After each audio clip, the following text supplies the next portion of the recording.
महाराष्ट्र राज्य वीज मंडल कंत्राटी कामगार संगठना संयुक्त कृति समिति की ओर से राज्यव्यापी आंदोलन शुरू है। चंद्रपुर में भी इस मौके पर बड़ी संख्या में कंत्राटी कामगार आंदोलन कर रहे हैं।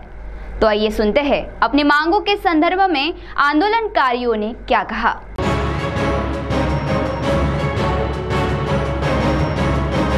अपनी विविध मांगों को लेकर महाराष्ट्र राज्य वीज मंडल कंत्राटी कामगार संगठना संयुक्त कृति समिति की ओर से आंदोलन पुकारा गया है। इसी के तहत मेजर गेट के सामने कामगारों ने राज्यव्यापी आंदोलन शुरू किया।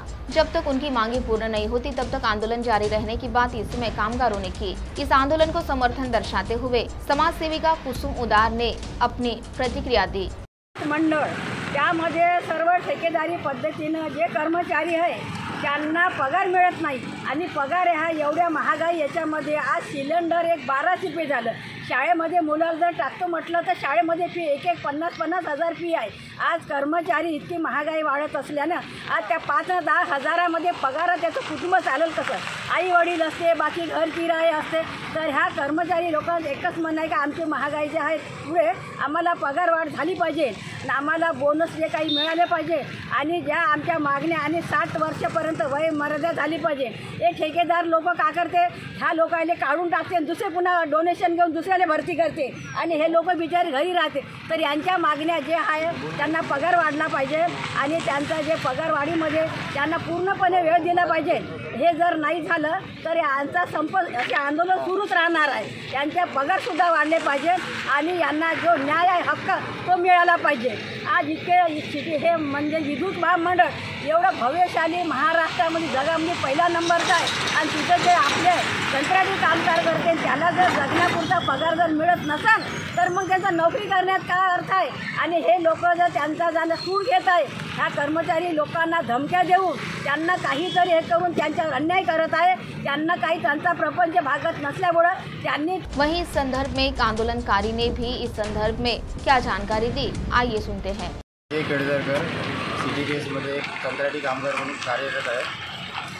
आमची मागील 28-29ला 2 दिवसीय काम बंद आंदोलन पुकारण्यात आलं महाराष्ट्र राज्य संयुक्त कृती समिती यांच्या मार्फत आणि हा आमचा कामगारांसाठी महत्त्वपूर्ण लढा चालू आहे।